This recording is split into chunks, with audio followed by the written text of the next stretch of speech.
Welcome. Episode 10 of Straight to It. I'm here with my brothers, and all together we have three of us. We are the trifecta of this podcasting thing. But welcome to our platform, welcome to our channel, and we are straight to it.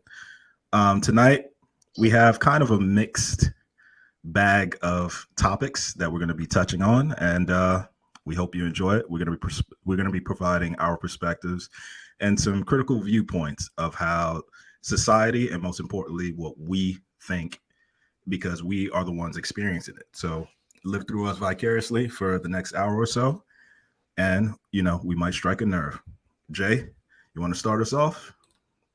Yeah, man. So we're gonna jump into three different topics, more or less, and where we're at first is how are Black and Brown people currently viewed in society. And I think that we have to look back before we can say how we're currently viewed, because we can say that there's growth, there's progress, and we can also say that it shouldn't matter. But I think that for me growing up, I remember the 80s specifically, every time we were somewhat represented on media, especially the news, it was the derogatory far outweighed the positive, right? It was always I've never saw us in a good light. I mean, unless I was watching like Good Times or the Jeffersons or but I never really saw us as superheroes outside of, my home was I had my dad and my mom, and I couldn't understand why society never really talked about me having a dad and a mom, and instead they always talked about the ones that didn't. And I just didn't understand why society viewed me that way until I started to learn that in the media, if we are in the same exact situation as our Caucasian counterparts, our Caucasian brothers and sisters are, the narrative is completely different. So we're viewed in society as a less than, as a slash instead of a check. So, I think it's good to understand it. But I also think that it's good to not give it any power either, because, the way we're viewed shouldn't be the way that we move. And that's perfectly fine. Listen, I don't get offended by how someone else is going to view me, because if you knew me or understood me, you wouldn't view me the way that a larger portion of media and society would view me. So, I think it's good to understand how we're viewed, but it's also good to not give it power. Right. Mike?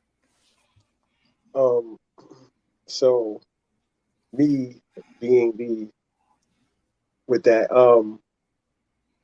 like I said, I always tell y'all, I think I've said this a couple times right here, as far as like the Lil Wayne quote where like he said that he never experienced racism and he have a different view on it. So that's the same with me in regards to this. So what struck was, and this is something I never had to think about again, was being that I was a basketball kid, my heroes were basketball players. Right. For kids who don't have a sports figure to look at that time, then I can see how it's like, where are my heroes? But for me, Michael Jordan, Magic Johnson, those particular guys and stuff like that, that was my like, you know what I'm saying? For me coming up. But for another kid, or like I said, a guy who plays football, they look at a football player, like we have that. But for other kids who are not into stuff like that, to the way that I was, like I said, where are your heroes? Where is those people to look at and stuff like that? And again, for me, like even being up in a single parent household, like honestly, like I said, my life wasn't bad. You know what I mean? Like I like, you know what I'm saying? As far as you said, certain things as far as on the media and TV and stuff like that, like I said, like I don't watch the news. I never got into the news. And the thing that I was saying, like playing both sides of it again, which I keep saying, was if we were the ones that were in control of the masses, it would be reflected the opposite way. It's just nature. Right. You know what I'm saying? So like, like when I talk to people, they be like, yeah, like this, and they not letting us in. I'm like, you gotta really, not to say, you gotta really think about it. Like, why would they? You know what I'm saying? Like, why would they? Like, just like with us, like when we get to a certain point, we only gonna do things with our people. You know what I'm saying? So now that cuts them out, makes them a minority. So at the end of the day, I'm not saying what they are doing has ever been right. You know what I'm saying? But what we're trying to do is trending in the same direction. It's just without the physical, I guess, harm towards things and whatnot. But like I said, if we could own every supermarket, we would. It wouldn't give them nothing. You know what I'm saying? Any particular group of people works like that. Chinese people, we can't, not to say it like this, we can't get a foot in the door in the Chinese food market at all. That's like, no. If you do, you lucky, and you got it to a different extent and whatnot. So that's what I'm saying. Like, for us, is that way. That's why so many Black people and stuff like that feel some type of way about like the white rappers and like the white basketball players. Not to say like that, nobody really worried to that extent of it taking over like that.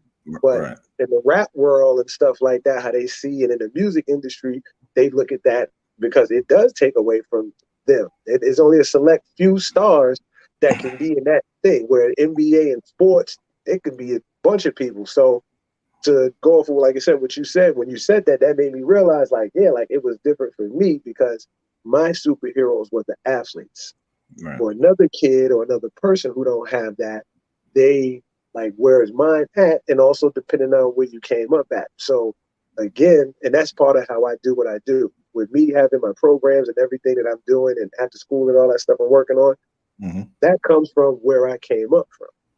They did a great job, man. Place called Millbank, 18th, between Lenox and Fifth Avenue. Great job. I've been there since 7 years old, all the way up to now, considered still a member. And what's even a blessing is now my son is out there now going to Millbank and stuff like that. So places like that I grew up in that had a bunch of good guys, good women, good people. They kept the environment straight. I was playing basketball. Like, it was great. It was a paradise. You know what I'm saying? And also, lopsidedly towards it, like I said, like I've always been in that light as a basketball player since a kid. So through that, I walked through the neighborhoods a different type of way. Certain things didn't affect me the way it affected other people. And then my mother was well off to the point like it was like that. So certain things I didn't see, you know what I'm saying, how another person may have seen. Like I said, I may have a friend who, like I said, it's 5 of them in a 2-bedroom. You know what I'm saying? And that's still a mother and a father, or just a mother with 4 kids in one room, or some in a living room. Like, I've been around people in those situations and stuff like that. So as I said, my view to certain things and towards what happened is a little different because, like I said, like even with my pops not being around, like I never felt neglected. He was locked up, but I knew who he was. We spoke all the time. So he just wasn't physically there. You know what I'm saying? So in far as viewed in society, as I said, I feel to a certain extent it's changed because one, as they said, like there's so much interracial everything going on that like you can't help it. And like they said, at some point in time, there's, even though like it's only going to be Black people because we're the dominant race. Like certain areas is like where California might have been like this now because everybody's, every race is coming together. But when you come together at the end, Black is the dominant race. So even in that, like I told somebody the other day, like, I don't even know how people don't see the logic in that. Like if, with another race, they're not going to be, let's say white. Like I said, they're not going to be white. The kid's not white. No, the kid is Black now. You know what I'm saying? Not to say even with Dominican, the kid is Black now. It ain't never been like this, then that, like Dominican Black or like Black and Dominican. Like, you know what I'm saying? They always put that as the first. So at some point in time, it's just going to be one particular race. You know what I mean? Where all of that, but that's something that we'll probably never see. But overall in society, and like I said, it's hard to speak on because I can only speak from where I'm at. Because even when I look at the ones who have money and Right. things of that nature, it's like, what do y'all go through though?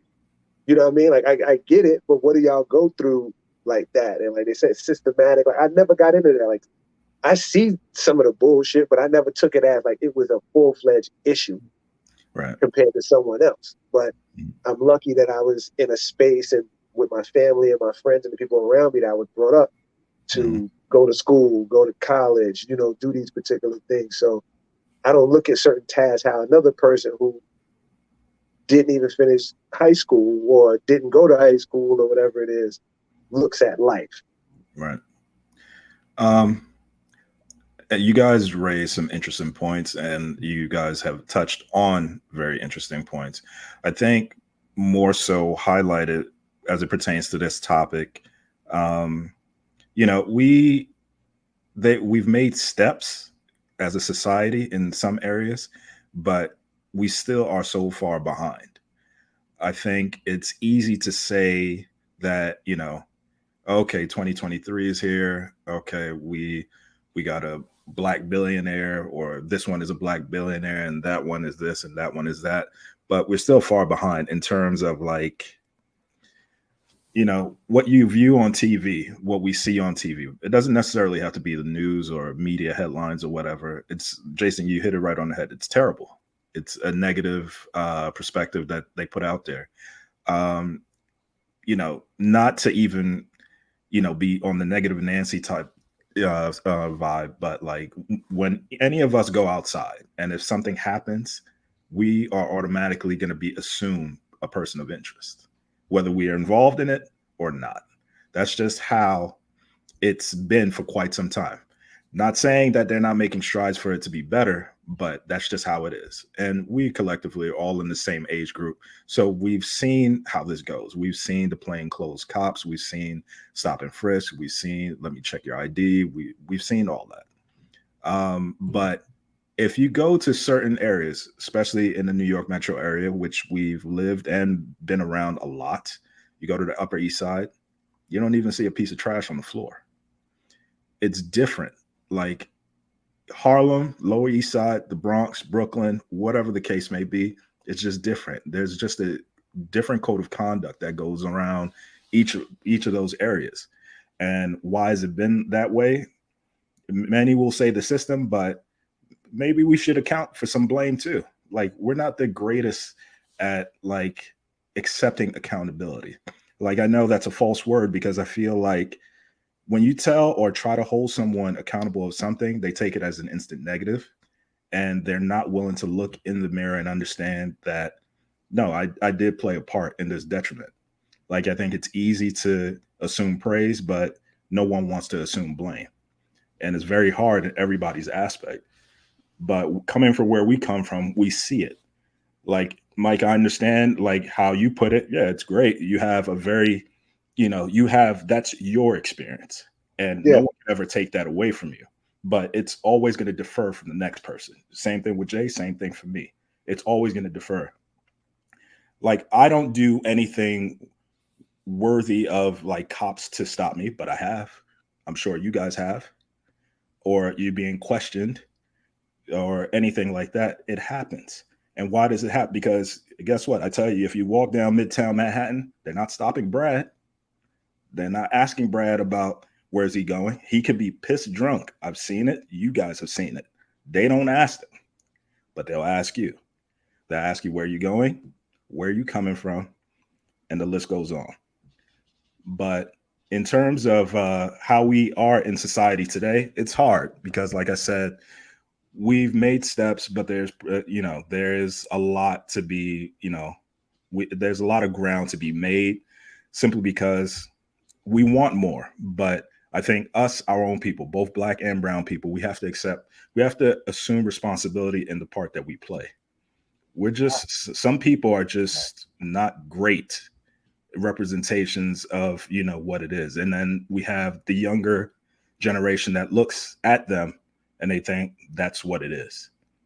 And, it's a very hard situation. It's a tough pill to swallow. Go ahead, Mike.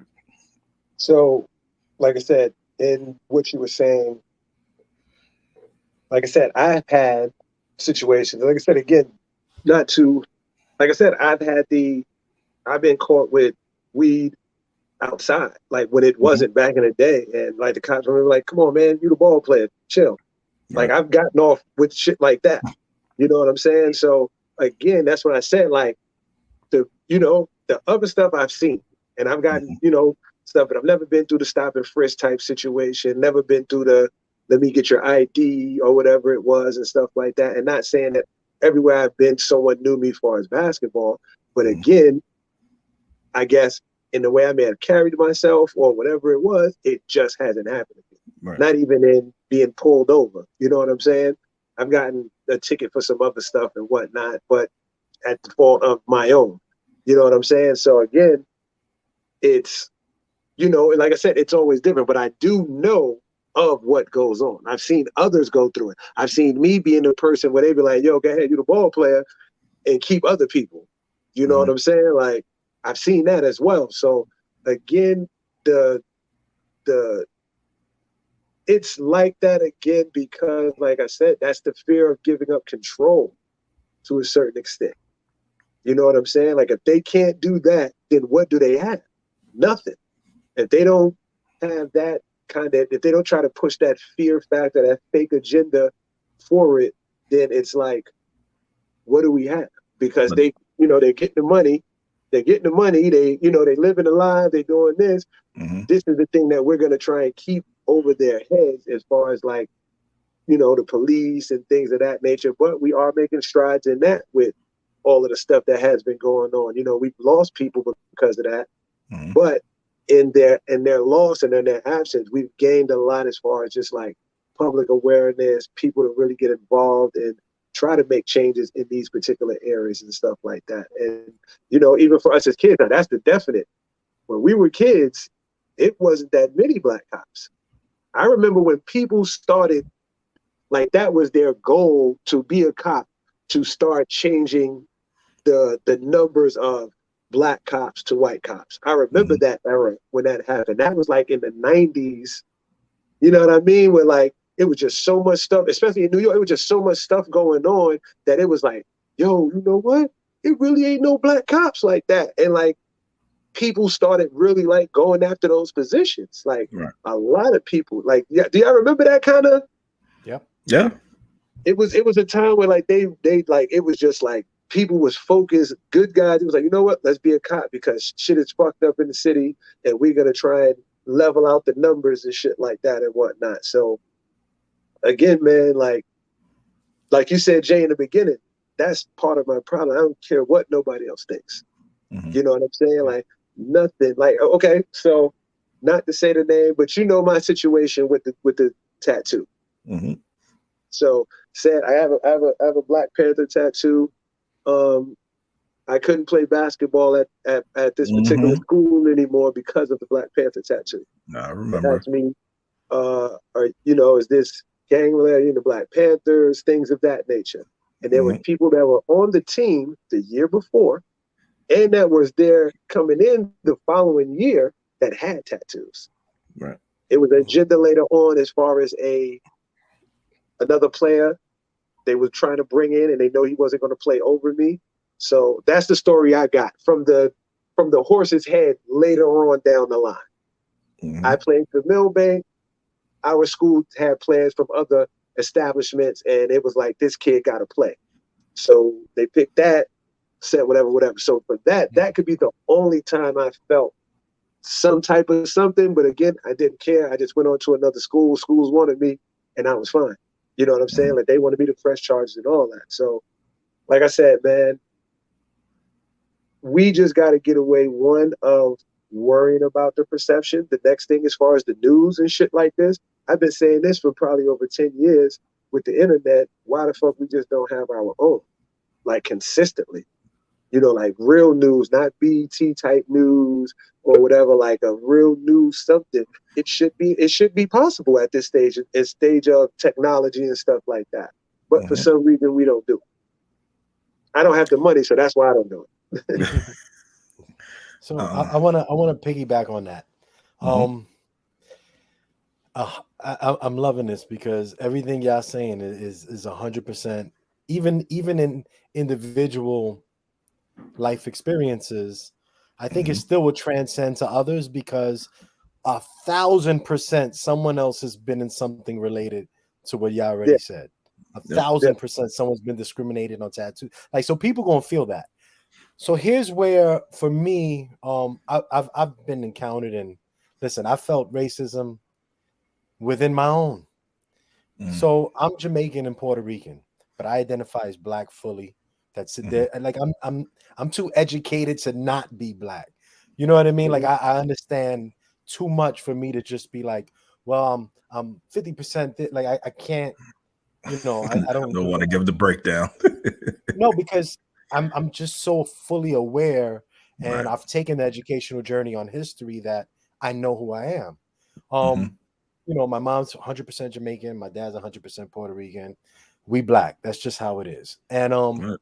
but I felt not just discrimination from, we expect to, because unfortunately it's a sad expectation.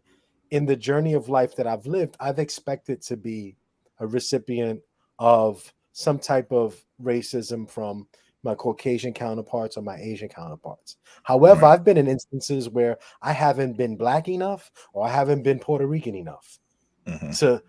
to make other people feel good about who I'm supposed to be. And these Right. are situations that end up resonating in other places, and it builds to how we're viewed. So with that, right? And when I was taking my doctorate in public health, a few studies that I not just studied but took part in, I learned that, which is great that this is how currently we're viewed in society. It plays a part because I learned that in hospitals nationally, and this is every state, Mm-hmm. we're treated worse. And I'm not saying outright like they're verbally disrespecting us. I'm Yeah, talking about we're offered the least care that is allowed. Like if and I'm not saying that, there's always exceptions to every rule. But Mm-hmm. if I go in to see a doctor, there's a higher probability that if my Caucasian counterpart sees the same doctor, and we have just like I'm just making it up. same We both symptoms. have I'm gonna say something I don't have, diabetes. I don't have diabetes, Mm-hmm. right? Yeah, But let's say pretend I did. And we had the exact same numbers, the exact same background. We told the same exact story. We both come from the same neighborhood. I wouldn't be offered the best care that my insurance covers, Right. while my Caucasian counterpart would. And this is studies that's been done nationally. It's hospitals, schools. So I think this plays a role into how we're viewed in society because we don't only get this treatment from our Caucasian counterparts, we get it from us too. Yeah. And because we're viewed a certain way in society, subconsciously, those see Mike. You know what I think about Mike is that Mike is like me. We're not eating that. We're not absorbing that. We're not sitting right. there watching the news. Mm-hmm. I used to watch the news as a kid because I don't Never know if watched you the guys news. had it in your school, but every week we had to do some freaking current events report, and you had to Yeah, write down. So I Mm-hmm. had no choice, right? But as Right. I became older, we don't watch that in my house. Like, and Mm-hmm. I'm standing yeah, here, my wife is going to watch this. She knows we don't watch the news. And so none of that bothers me. I Mm-hmm. just remember it when it used to bother me. So that's what I'm speaking on. I remember yeah. that. And but I'm like Mike in this aspect. That ain't affecting me. It don't affect my household. We riding how we riding, we moving how we moving, and we trying Right. to elevate. But all the studies that I partook in my master's and in my doctorate, um, they're very disheartening because one, I had no choice. If I wanted to get this degree, I had to partake in these studies because public health, is that type of field. Right. And what I learned was that society does view us as a lower level human than most other people. And this is in every system. This is in prison systems, education system, the hospital sector. This is Mm-hmm. everywhere. We're viewed not as equal as anyone else. And but if you don't, like, one thing I'm learning, my bad, I'm gonna just be quick. One thing I learned is if you do not, it's one thing to be informed, it's Mm-hmm. another thing to let it push you to take the wrong action. Don't let it bother you. If you're informed about it, that's dope. Now you know how to move, right? And now Right. you know how to move to elevate yourself, your home, and everyone you care about, and so on and so forth. Right. Mike, go ahead. Again, that like the systems that you spoke of and stuff like that, again, are ran by the others. Right. You feel what I'm saying? Mm-hmm. So that's what I said. Like, I can never expect for them to do for me. Like, that was never there. You know what I'm saying? That was never like, you know, not to say that's how I played for who I played for. I didn't need that to be who I needed to be.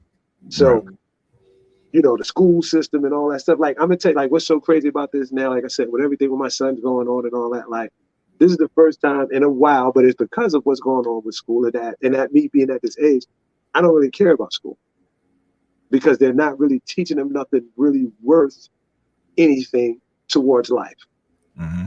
Like, if you really think about what we learned in school and so on and so forth, it has nothing to do with our everyday, day-to-day living and maintaining. Nothing, not a one thing. Right. Except for if you learned another language. Right. Algebra, after you got the basics with, you know, certain things, you ain't need too much more anything else. We should have been in you know, like I said, really learning about life. You know what I mean? It's things that they had back then. So the home ec classes and stuff like that. That's why everybody now is doing you know, they're trying to teach people finance and blah, blah, blah, blah, and this and that and the third. And it's like, it's a shame, like, our generation and stuff like that are the ones that are getting hit with that because we didn't, you know, like, you really got to learn that. But these generations, some of them are coming into it. It's natural for them. You know, the information, the stock market and stuff like that, and, you know, stocks and bonds and investing and buying homes and stuff like that. That's natural for them. For us, it was go to school, get a job, buy a home, basically, have a family.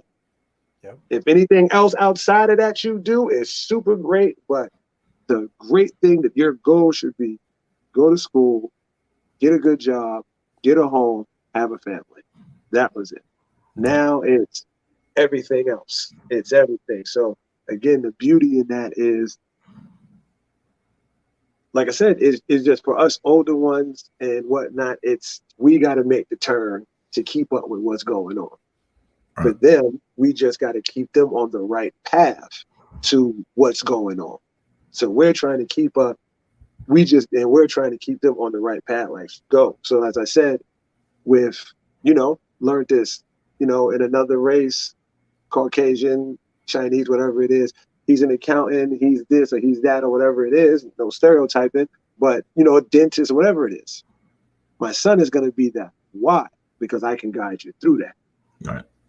You know, I can, this where you go, this what you do, this how you make it, this, you know, pop, pop, pop, pop, pop. Now you're a dentist. Now you're a doctor. Now you're a lawyer. Now you're this or whatever it is, but passing down. And that's something, again, we were just talking about, me and a guy at the training session about, like I said, with us, where not having certain things and certain people have been passed homes, like, oh, snap, my mom's died. Now I have this house. Oh, well, you know what? These people offered me $400,000 for this. I don't have that same knowledge and attachment to it to know I should keep this and do it a whole nother way and, you know, this, that, and the third. I'm just letting it go. Now we get the gentrification and so on and so forth that everybody talks about.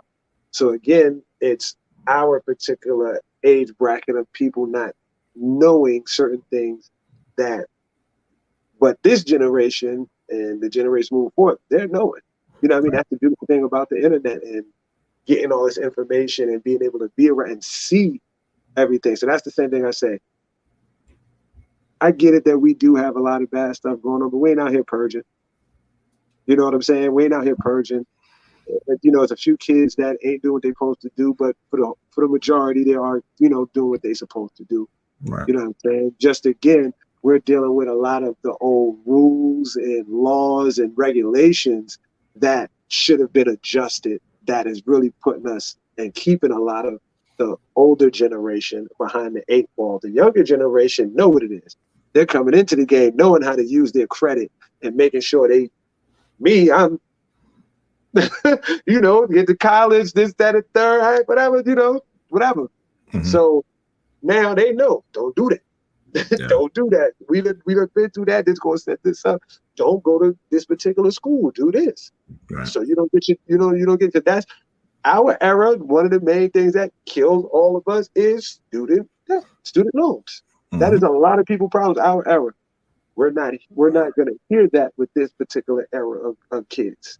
Right. Because they are making better decisions. There are more options out there, and a lot of them are not going to school. They're just doing business. You know, right. they know, you know, hey, I'm opening up something. I'm doing this, and so on and so forth. So, again, like I said,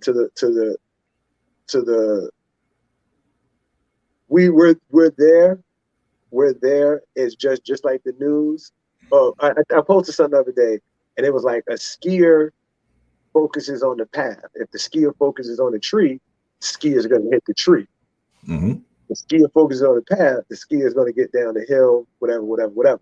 So again, that's what it is. Like even with us going back all the time, like, hey, the history, this, that, and the third, like all that time we spent doing this, we should have been doing that.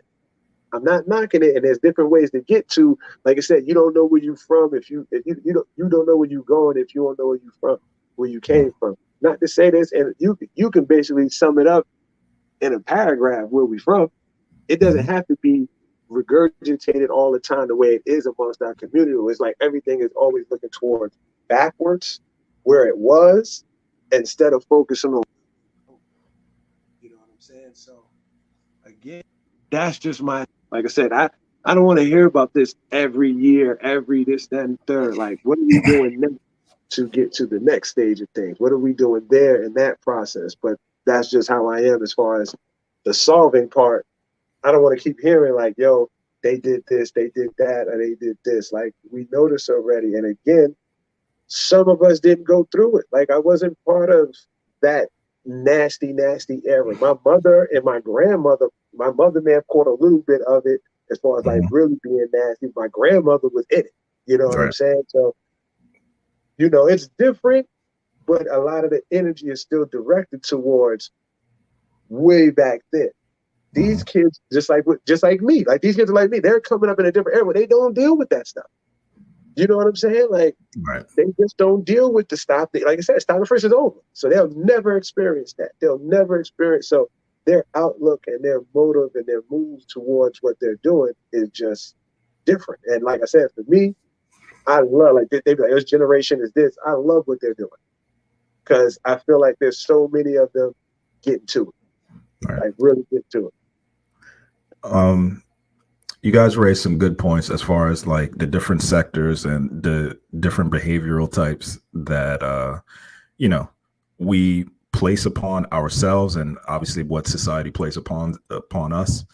But if you get more like in tune and more in the weeds of things, I think it's hard. Mike, you mentioned it. We as a society, Black and brown people, we're already behind the 8 ball as opposed to our Caucasian counterparts. Jay, you had said it, you know, analytics and studies have shown whether it's healthcare or education or even prison system, Black and brown people are the lowest of the low in the totem pole when it comes to that. You know, the biggest thing that I can see also is HBCU, the school systems, and seeing like within the last 2 or 3 weeks, what, you know, there's success stories out of those schools, right? You know, you have the Diddy's, you have, you know, I forget his name, something Johnson, and a whole host of other people that have graduated and been like great successors. Why do you think they don't throw a lifeline back to help either the school or the population in itself? Because they have the money, you know, at the worst end, it could be a tax write-off of them. They have the money, they have the notoriety, and they have the likeness. But there must be a glitch in the system where they just don't want to help. Because there's other schools, you know, we're talking about the bluegrass schools, whether it's UNC or Michigan University and stuff like that. They don't care. Someone donates a couple $1 million to them. You know what they do? They buy them. They give them a building. They put their name in the building. That's really what it's about. But which HBCU schools, And I'm using them as an example because they seemingly are a hot topic. Obviously, we never got around to talking about the Deion Sanders situation, or even the other guy that just recently had to step down because it was just turning into a headache for him as far as the Bethune-Cookman situation. And it's hard because those are two Hall of Famers, but they're overextending themselves, not only from the athletic standpoint, but it's a societal standpoint. Because again, to what I was saying before, it's us. We have to take accountability and understand that we are part of the problem. Mike, you said it. We can't keep playing victim. All right. I think that's one of the biggest things that I hate, because people love to blame. Oh, well, if you were nothing, if you can't keep blaming white people and this people and that people, they did it because they have a system that works for them. We have a quote unquote system, but our system is just so broken amongst ourselves. Why? Because there's no trust. There's just no value. There's no knowledge. And, anytime you feel as if you want to educate yourself on something or educate others, is deemed as a scam, or, you don't know what you're talking about, or, oh, I bet you got somebody doing XYZ in the background for you. Why? If someone's talking to you, just heed the information. Just process it. Because I tell you what, I sit in boardrooms, whether it's in virtual or in real time, with a lot of executives. When you sit there with them, you know what they do? They'll curse each other to the top of their lungs.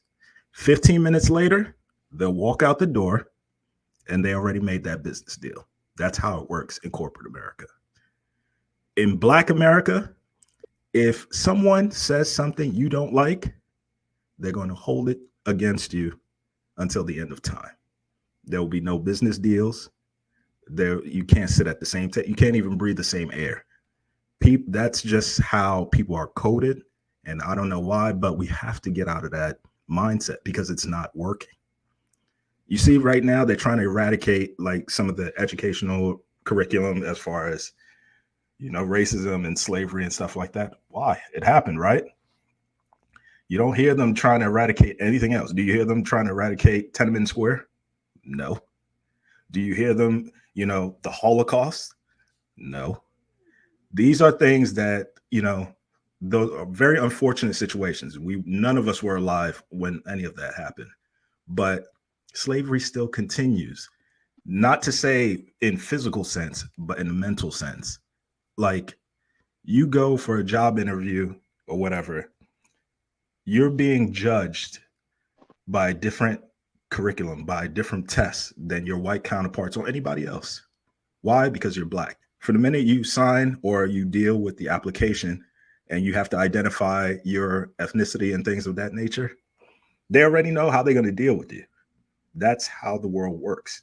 And people are just not hip to it because they're so convinced that, if I get it, I get it. No, you deserve it, but you have to play the game. That's what we've been trained. My parents have told me, listen, you can't have this behavior that, someone owes you something. You have to play the game. That's how you're going to get in. There's different doors to walk into. You know what I mean? We all need money. I've never met someone who says they don't need money. It's just kind of ridiculous. You never heard a billionaire says he has enough money. They're never going to turn money down. But as it comes to us, the people who are striving, I'm not going to say struggling, striving to get to those levels, you have to adapt. And I don't think we do enough adapting. We do enough rebellion. There's a lot of rebellious people because they want to do things on their own terms and their own way, which is fine. If you can do it, all power to you. But sometimes, if not a lot of the times, it doesn't work that way. And, it's just hard because I know you guys have kids. Mike, you have teenagers. And I know, Jay, you have older kids and, the younger ones behind. But how do you guys view what it is? Because you guys both, like I said, raised great points as far as from a statistical standpoint and a moral standpoint. But how do you prepare for what is tomorrow? Well, I know for me, it's about like what I do with my kids, we don't talk in race, Mm-hmm. right? They know what they are, but they also know who they are. And I think what we emphasize at home more is who you are over everything else. And we try to boost their esteem with everything they do. So I think that what we're trying to do is prepare them that they're equally as good as anybody on the playing field, but the things that they excel in, and they should be able to own that. And the same way I'll never raise a victim, but I'm also not going to raise someone who's going to downplay their skill set either. You know what I mean? Right. I want them to know that what they're good at, you're good at. Wear that on your chest proudly, right? Because I'm trying to make sure that they're in a higher, by the time they end up raising theirs, they've raised them better than I've raised them. You know what I mean? Like I believe that I just want that to keep growing. My parents, they raised me with the love that they knew how to use, that was relevant for the time period we were in. We in a whole new world. Right. And I'm trying to raise them to grow in this world and with this technological advancements. And I'm trying to teach them every little thing that I'm learning as an adult. The things I'm teaching them, I was not taught as a kid, outside of the moral standpoint of having respect your elders, look people in the eye, shake hands, all that I teach them, because they know that now. Right. They know how to greet grown-ups properly. I carry that. But when it comes to like advancements in life, this era has a whole new playing field. And as parents, we have to learn it, because I can't depend on the tech guy to teach my kids with the same amount of love and passion that I want them to be taught. Right. So in order for them to, like, as parents, in order for our kids to elevate, we got to learn it too. It ain't like back in the days where the teacher could have taught you and that was enough. Nah, we got to learn it too. And that way we can keep the teaching going. So I don't teach them, that what we are is the most important thing, but who you are as an individual is what's going to get you the furthest, as long as you never feel shame for who you are. Well said. So, Mike? you said a few things in regards like to the schools and things of that nature and stuff like that, right? Some people have done particular things for a particular play. Like I said, I went to Shaw University. Willie E. Gary was on the Johnny Cochran, thing, 500 million. Or he's well off. He got a building after him. He's done things and stuff like that. What I think the overall issue is, compared to like you said, a Michigan State, a UNC, this and third, again, is the dynamic of funds. Like honestly, like Caucasians, like I said, like they're like, I know, like you see them who, well, y'all are there, but being out here, like, or other races that are to a certain, like, because they come in with a difference of the way they utilize their money. You know what I'm saying? Like, we don't collectively try to do the right thing all the time in regards to money. And but whose fault is that? That I think that's more so the pressing issue. That goes back to us now. That's us. Okay. Because like I said, I'd be at a barbershop with my boys all the time, and we sit there, been probably doing it for years, over 10 years. Come to the barbershop, chill, watch the game, this, that, and the third. I used to tell them, I said, yo, bro, we've never talked about any money. Not nothing legit. Mm-hmm. You know what I'm saying? We don't have those discussions. And that's nobody else's fault but our own. That's nobody else's fault but our own, that we do not make the time, because it's not about the money. It's about us coming together and figuring that out, figuring out what moves we need to make together, how we can benefit of doing things. Everybody thinks it's a money thing. Anybody that you start any type of business with or situation with is always going to start out with the planning process of it and then develop into whatever money comes about. You know what I mean? Or whatever money is needed. So we don't do the planning. We don't do the real sitting down. We don't make the time to do it. Just like with us. Like I said, we do the show and we talk throughout the week and things like that. But imagine if we decided to do a little bit more that's geared towards that next level of things, where we would be at in regards to the show situation, different things, but we just don't have those conversations. For what? No reason. Like, honestly, right? We talk all week throughout the things. And the most that we do talk about is the next topic of the week, right, if anything. And that's once that's established, we're back to whatever we see and we want to laugh about, or a nice picture or so, or something like that. So again, it goes back to us having the conversation. You know what I mean? Just how we got here when you first started the conversation of doing this. We're here now because of that. You know what I'm saying? So that's really what it is that it's the effort into what we put into things. You know what I'm saying? We've all promoted this show, but are we promoting the show to a certain extent where we have a plan, a game plan to stuff? We talk about the type of followers we want to have and stuff like that. So that becomes the hard part of what we do, and us as a collective are trying to do. When they are already on that mindset of this is what we do. Like, they share information with each other. One thing we don't do. You know what I'm saying? Like, on all levels, from the hustling aspect of things to, really doing things legit or whatever it is. It's like I said, every man for themselves type situation. And we really decided to come together as a people, black and brown, and say this, that. Nobody would be hungry. That's just in the world. Nobody would be hungry. Nobody would be without financial, whatever it is. Nobody would be without support. But we just don't do it for whatever reason. I don't know. But I feel like that's the simplest thing possible, is the conversation. If we start having the conversations like this and people subscribing to what we're talking about and stuff like that, that opens up people's eyes and ears and, thoughts to be like, hey, because like I said, Dame Dash, I didn't ever think about that until I watched the 99 Keys interview. And they was like, you really birthed a super movement with when you went on the Breakfast Club and stated all that about being a boss and working for yourself. They say it's the statistical facts from that time to people who have seen that or heard that, how the economy has changed to there has been so many, especially black and brown entrepreneurs through what was going on. And that hit harder than them doing Rockefeller. You know what I'm saying? Like, Rockefeller was, for some of us, it was like that. Like, a company, black guys doing their thing, this, that, and the third, so on and so forth. That was super great. The FUBUs, everybody like that, and so on and so forth. That conversation, that interview, did something a little bit more than that. It sparked so many people from what I see and stuff like that to get into business, to feel some type of way about that and whatnot. About, like I said, like, you ain't a man if you ain't a boss.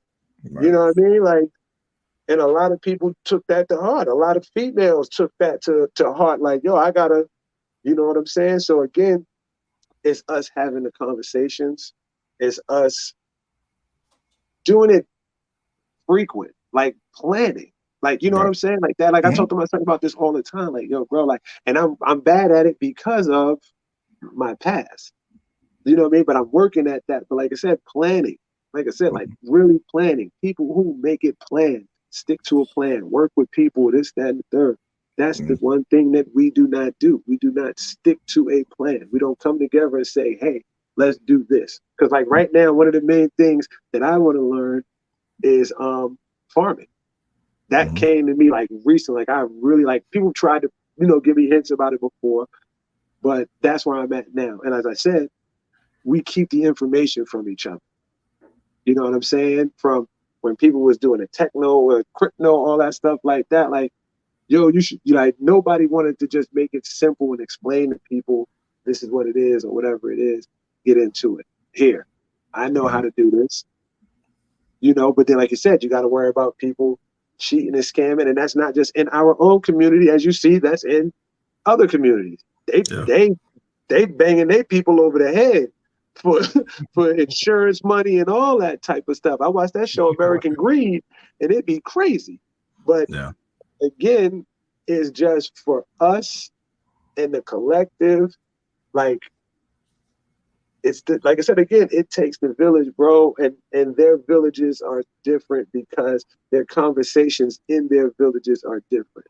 We discuss, like I said, perfect. We discuss sports and everything else more than real life stuff. Mm-hmm. And then when we are having those group conversations, it's over a tragedy. Yeah. You know what I'm saying? When the world is talking, it's over a tragedy. Puff did one of the greatest things at one point in time when he did the vote or die thing. Our attentions went to voting and learning about this particular process and shit like that or whatever. So now it got to be on the next thing. But what's happening now is because one is kind of oversaturated. Like I said, you don't know who to go to, but the investing and things like that. Like I said, that's when you need the people to step up. You know what I mean? The people who are at those particular levels to come in and really lay this stuff down and kind of lay it down without trying to put a fee on it. You know what I'm saying? Because that's what a lot of things is. Like, if you didn't pay for this, then this is that. If you and I get it to a certain extent, but that's what somewhat of the problem is that we have the information. This guy know this, and this guy know this, and this guy know this, and they may fuck with each other, but they're not sharing it for whatever reasons. And if they are trying to share it, they might be trying to sell it and whatnot. And you do got to make your money, but amongst your smaller circle, everybody should be on point with whatever it is. So, like, for us, like Jay with the shirts, I should know how to make shirts if I'm around you like that. You should know how to do what I do as far as the basketball training and shit like that. And I be trying to bring people in on that for what you do. We should all be on the same page for if we fuck with each other like that. You shouldn't be, like I said, I shouldn't be around you and not know how to do what you do and be able to benefit from it financially as well. I should be in that space, and that's what it is. Like, I've tried that plenty of times, like, yo, we got a shirt, like I said, you need me, I promote your shirt business, but then I need you for this. Like I said, and that's the next thing Dave said as well, too. He said, most of the time I work off barter systems. He said, like, you got paintings, I got paintings. Let me just put my painting in your store. I put your painting in my store. Yep. That bread is yours. You know what I mean? I ain't getting nothing. I ain't getting nothing off of. Somebody might come to my store and be like, yo, I want that. $1,000. You get the 1,000. I'm just waiting on my shit to pop at your store. You know what I'm saying? So it's a lot of different ways to go about it, in my opinion. And people are trying to do it, but the information needs to be told. Like I said, like, that's one of the hopefully next big things for me is like learning that farming part, because now I thought of the school system. And like I said, I feel like the school system is kind of whack, and I'm gonna post something probably later on. Like I said, like, we gotta learn about the finances. We gotta learn about how, to make food and maintain our food and eat properly and stuff like that, because those are the real things that matter outside of school. This is why some of these kids now are not connecting with school like that, because like they said, it's like, nigga, what is this for? Like, why are you telling me about George Washington? That means nothing right now. I'm not interested. The reason why we were interested, because it connected to a different past for us that was more recent to that. You know what I'm saying? For them now, I don't need to hear, not to say God, some of them don't, as far as us don't, Martin Luther King or whatever, like, they look at it differently. Like, that's not their past or their future. Like, they're so far removed from that. So how could you be interested in school? We've already told them, like, we don't need to learn algebra. What I need algebra for? So when they getting taught algebra right now, they like, nigga, my dad feel like, fuck you need algebra for? My mom's feel like this. Like, I don't even need to be in this school. I'm about to go do this because I see this, like I said, the influencer. I'm gonna do it because I see what it is. I don't see nobody eating off of algebra. I don't see nobody eating up, but I see them eating off of making these videos, and I know how to do that. Right. I think you hit it on the head: accessibility, effort, and like influence. So a lot of it is, would you say a lot of people still have employee mentality as opposed to what you are striving and many are striving for, entrepreneurship mentality? Because, you have to It's twofold.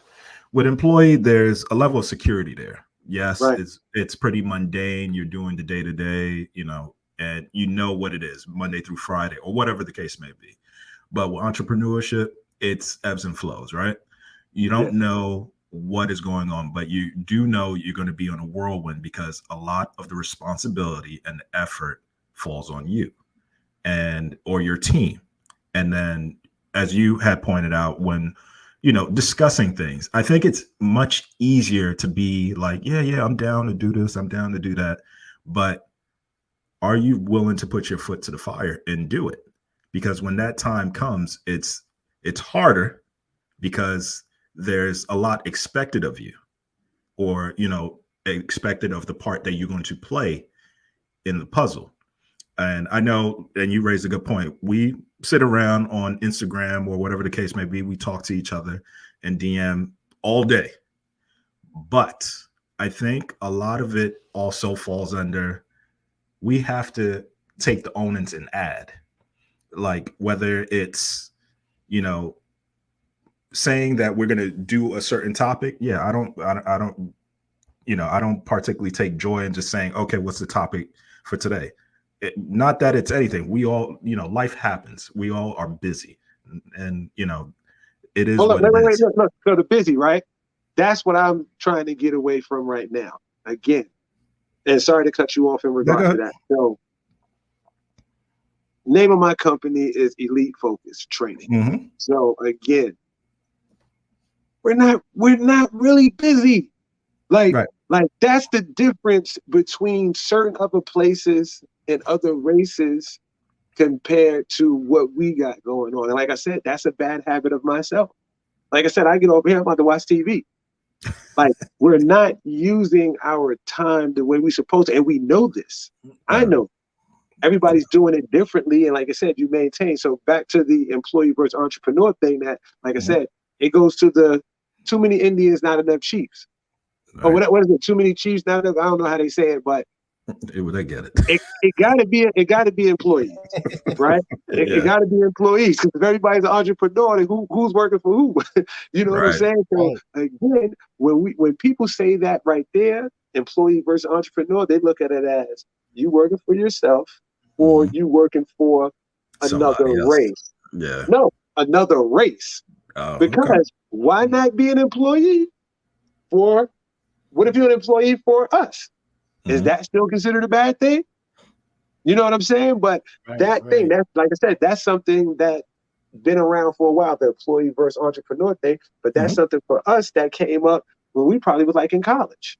Our college days, when that started being a push towards employee versus entrepreneur and shit like that. So again, it comes with the stereotype of you working for the man.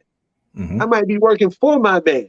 You know what I mean? That's my boy. I might be working. So the difference in that, again, is we got to come together. And that's the part, like I said, because they look at it as I can get more through this. They don't look at like I said, that's the best thing right now. That's been a major thing for it, to trust the process.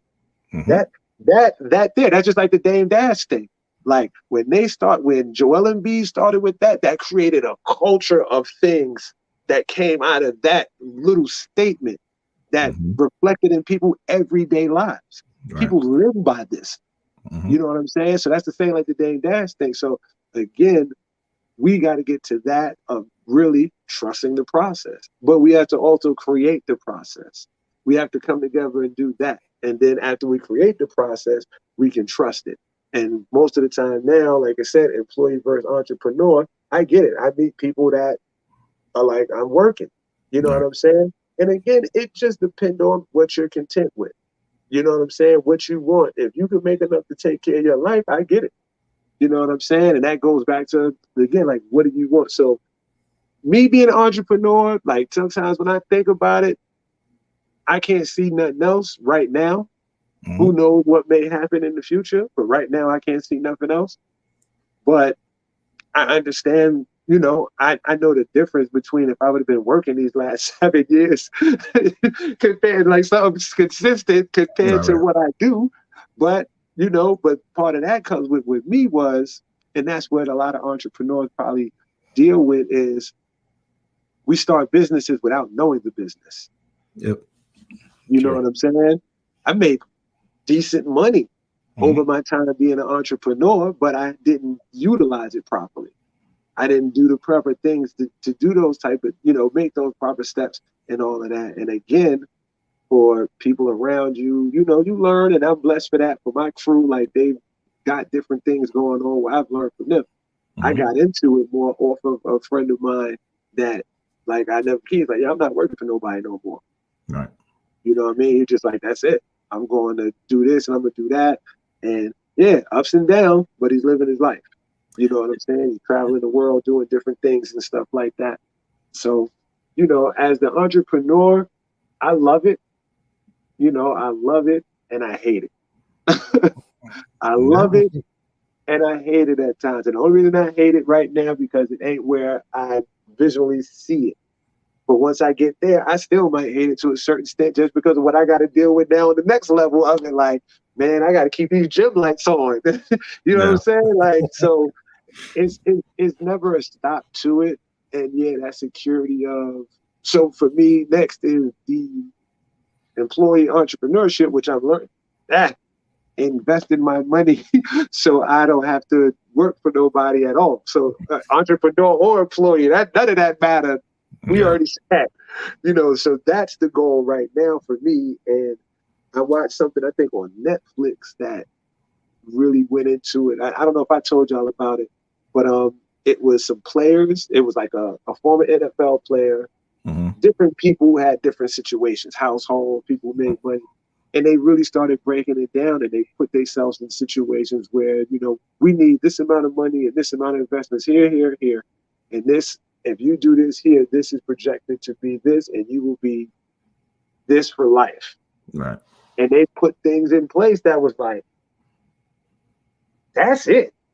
You know what I'm saying? For me, like I said, that's it. If you can do that, that's the move. I got a friend who just ran into a situation where did this. Like I said, he's rent free for life right now. At 40 years old, rent free for life. But he has not rent free, but has two homes. You know what I mean? Stuff like that and whatnot. So those are dope things that are, forget employment or entrepreneurship. I need to learn how to invest and put this money in situations so that it generates itself. Because not to say that the races got to do that, bro. Like, it's crazy when you look at it. Like, you'll ride, like I said, out here, you'll ride around and be like, man, these dudes, this couple probably like 22.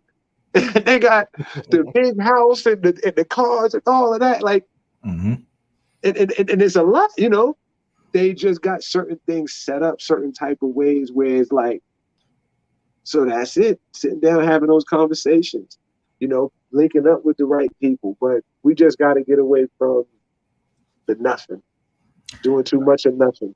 Yeah. I'll be honest with you. I'm waiting for Jay's kids to get to a certain age where their business blows up and they're in that billionaire market. Because I see everything they're doing on social media. And trust me, brother, I am hoping that market blows up for you guys and goes. Because they're talented, especially with the printing and all the archive things that you do with them, as far as like the He-Man, the Transformers, and stuff that. So yeah, I'm paying attention. I'm like, Jay, keep doing it. Just let them. It's crazy. It's crazy because like my 8-year-old said, Dad, by the time I'm 18, I'm gonna have the #1 gaming apparel for all the gamers in the world. And I'm like, I never even thought that there was gaming apparel because I don't know that. Right. That's what I'm saying. I didn't know that was even a thing. And but it's like we were just saying before. I gotta learn all this because I want them to excel in what they love. So I'm learning all this new stuff, and I'm like, yo, this is crazy. But right. So one thing I want to add, I think that I can't remember. Because I'm not good with remembering when celebrities make quotes. I just remember the quote itself. And I remember someone saying something to the effect of that so many of us, and Mike, man, you definitely hit it on the nail. We don't invest well. We didn't learn how to invest. There's so much that was so wrong for so long, right?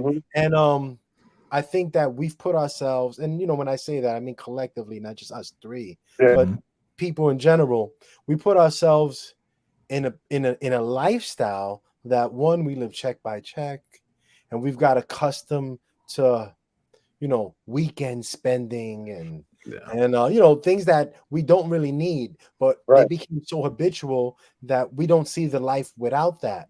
And what happens is now we're afraid to take risk, right? Because this is our comfort zone.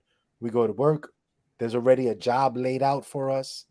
Someone lets us know what we have to do. So there's no real risk and uncertainty if you follow someone else's roadmap. Right. But there's a lot of risk and uncertainty if you decide, what, I always wanted to, start open up my own cleaners. I don't know what's the first thing I'm thinking of. Right. And you may not know how to do it. But then when you find out it takes a certain amount of money to do it, people tend to get turned off immediately because the little monies they have afford them the habitual comfort that they have. And they don't realize that a lot of that they don't need. And, with everything Mike said, it made me realize that I want to say to people, you have to assess your weekend spending. You have to assess where you find the most unhealthy comforts in your life. And I think start weaning yourself off of that and learning to invest, whether it's the stock market, whether it's crypto. Of course, I'm not giving advice because I'm not a master at those things. And learn to remind yourself what your dream was, what you loved. And if entrepreneurship was not it, then learn to invest in yourself or in markets or in anything that can give those that you love a head start. So that's what I try to do now. Facts. My 4-year-old is literally on the same page in the business as my 8-year-old, because this is really my 8-year-old's thing. But I make sure my 4-year-old is attached to that. So when he's 8, he's 4 years ahead of when my 8-year-old was. You see what I'm saying? I think that we have to say, you know what? If we do have it, jobs, and we have job security and health benefits from these jobs, we should be able to say, you know what? I already have these comforts. Now let me sacrifice the unneeded comforts and start to elevate this home. So that way, those that I bring into this world can get a head start I didn't have. Because I know everyone doesn't want to be an entrepreneur, because like Mike said, and I also don't remember if it's too many chiefs, not enough Indians, or the other way. But if there was only entrepreneurs, no work would get done, right? So everyone's not going to think that way. But if you do think that way, I think it starts with how we learn to reallocate our monies and how we learn to create habits in our home. Because we could be like, oh no, I don't eat out, but other things you do in your home may be costly. So I think we need to look at that and how we reallocate our funds. Like that. Oh, well, yeah, man, like that's what it is, man. And again, like with people and like trying to explain it and stuff like that, like I said, it needs to be spoken in the word of what's relevant now. You know what I'm saying? Because like I said, at one point in time, our thing was, like I said, you only looked at getting money a certain type of way. You know what I'm saying? Like I said, you never, like, I remember when people used to try to tell me about like investment, I was like, nah, that's not for me. Like I do my thing this way, I'm good. You know what I'm saying? This is what I do, this I give them, I'm good. I got time for that, so on and so forth. But that's the thing I've been learning over. So like I tell people now, like, again, and I'm at a stage where I wish I'd have knew this when I had all this money that I had before, you know what I mean? Before the kids and all that type of stuff like that, where I could have been like, yo, pop, pop, pop, pop, pop, like I had. But now, like I said, again, it's just, figuring it out. Like I said, I ride around here and, me driving and stuff like that, tire shops. It's amazing how many tire shops, like, y'all really, like, how do y'all survive? Like, there's that, but then, like I said, car deal, like, it's crazy. So, again, learning all the different ways that you can get it and whatnot. And that's, like I said, that's how I was telling the guy, that's how I work for myself, because I looked at it and was like, I could do this. Like, I'm working for these people, they paying me decent, but I could do this. and so on and so forth. But again, it's a collective where if we come together, it would be a lot easier. But it's just what it is because, like I said, some people have said they wait. Like I said, I make whatever every 2 weeks. That's enough money for me to cover my bills. That's enough money for me to take my trips. That's enough money to do this, that, and the third. But there's still no real plan on, like I said, like if that job is over, what happens? If they decide to cut you tomorrow, what happens? Yeah. You just got to look for another job. That makes no sense. You know what I'm saying? Like, even with me trying to get this gym coming up and stuff like that, I'm trying to talk to other trainers and stuff like that. Like, yo, like, would you want to try and do this as like we try to go in? You know what I mean? Like, try and make this work together because the space or whatever it is, however. And, you know, like, I just got that too. So it was something like get 7 friends. It says get 7 friends, make sure everybody's credit is above 700. Everybody get LLCs through that, do something else. It's like a whole breakdown of to do something, and then now you put your money together, and then now this turns into empire. Yeah, so on and so forth and stuff like that. And it's that simple.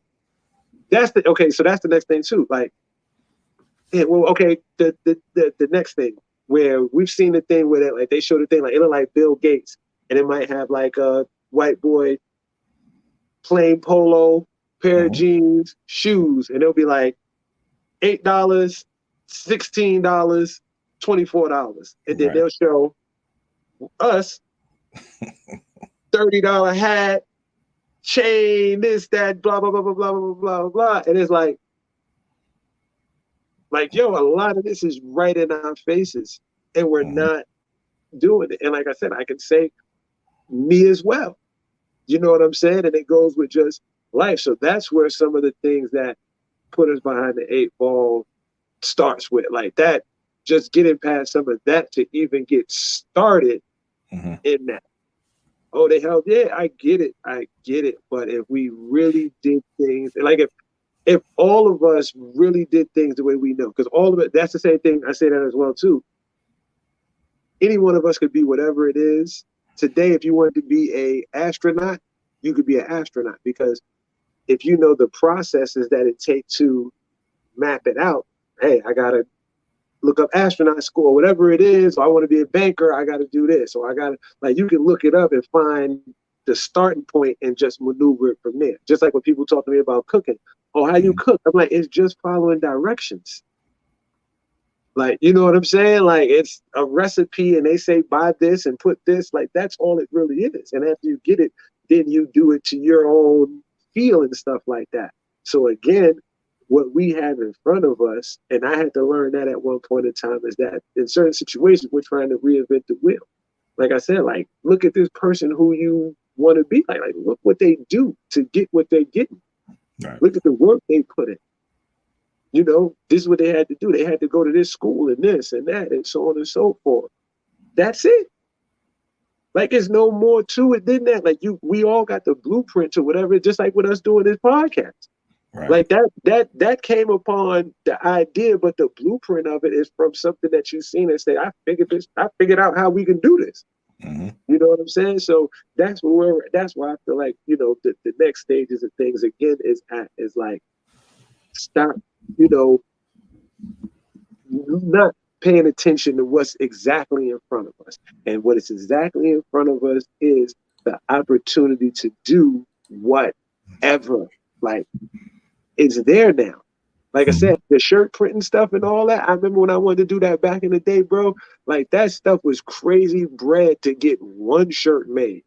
You know what I mean? It was no options to get these home press prints and all that. Like, you had to go big box store, try and buy 100 shirts. And, you know, now we're at this. So again, it's just people coming together, man, sitting down, putting together a blueprint to whatever it is. And like I said, for me, it's my actions towards this stuff is through sports. I have that effect and be able to help nurture and point kids and families in the right direction through what I do with sports. Yeah. From my end, I think it's more so like effort and influence. Like, we are the influences, no matter how you want to slice it.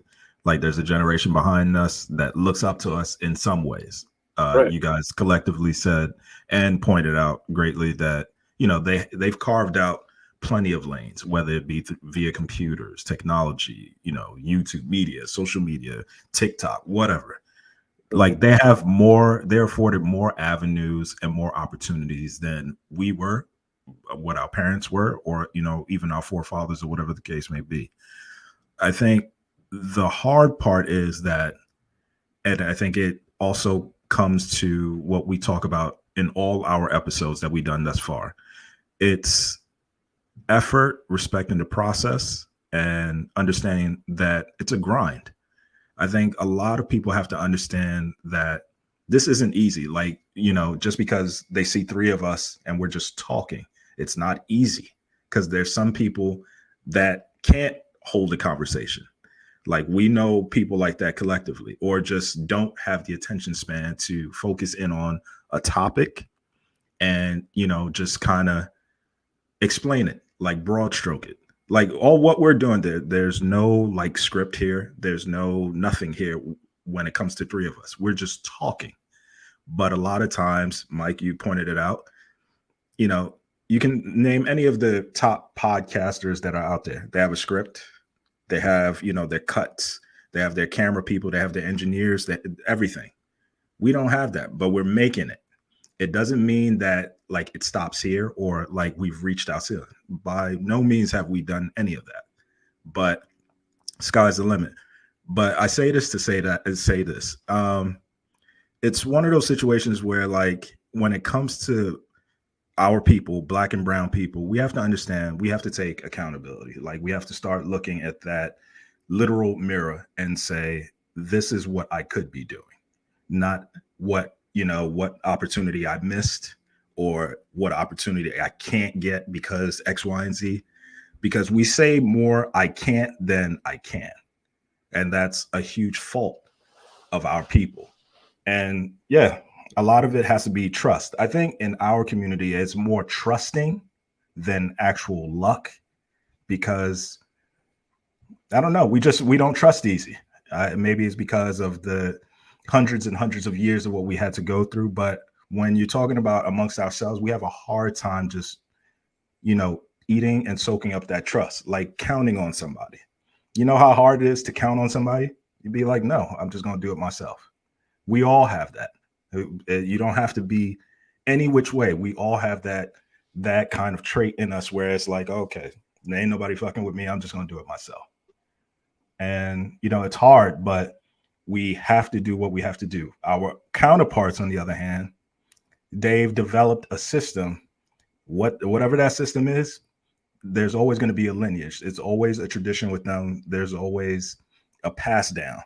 That's why you see, you know, even when we're going to school, the kids, they're well off, whether it's the car they're driving, how they carry themselves, how they, you know, not necessarily how they talk, because a lot of them are just brats and they just don't understand and receive things and understand that like you have to work hard to achieve. But as I alluded to earlier, when we go into the job market, yeah, it is easier for them. They know more people than us.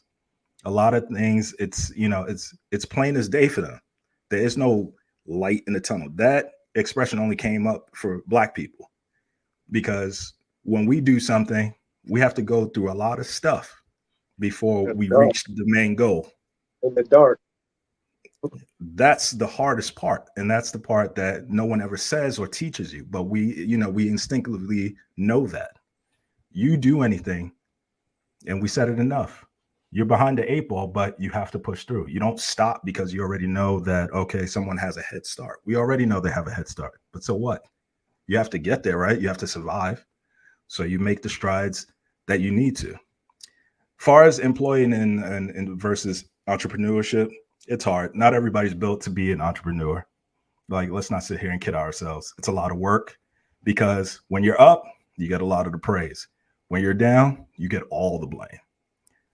All the blame, all the finger point is on you. It's a big downfall. They're blaming you, you know, and, you know, it's a tough pill to swallow, but you also have to be built for it. And not a lot of people are built for that kind of stuff. if you want to be an employee, that is fine. You know, our parents, whether they were born here or came from other countries, I know my parents came from Ghana here. They were employees, but they made the best of it. They raised us good, and, you know, they provided a path and, you know, guidance for us to have and live the lives that we do, and, you know, for the future and beyond.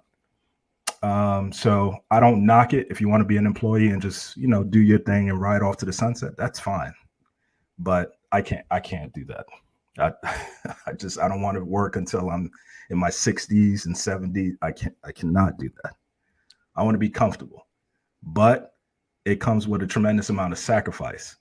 And with being an entrepreneur, there's a lot of sacrifice. And, you know, that's, you know, these are certain structures that are in place where if you are built for it, push it. But if you're not, understand what lane you need to stay in. That's all I have to say. Jay? Yeah, I agree. You know, understanding self is really key. In both the topics that we touched on today. How society sees us. It's good to be aware, because then you know how to move, how to maneuver in situations. But it's also good to be strong enough to know that it doesn't impact who you are as an individual and your ability to succeed, right? Someone puts up another wall, you can get by that. As long as you know that there is a possibility that there may be another wall, you can build up the courage and the strength to get past that. Mm-hmm. And as far as employee versus entrepreneur, Clem, you said it perfectly. Know what's for you and be unafraid to take little steps that can get you the courage to take the leap that you may need. And there's nothing wrong either way.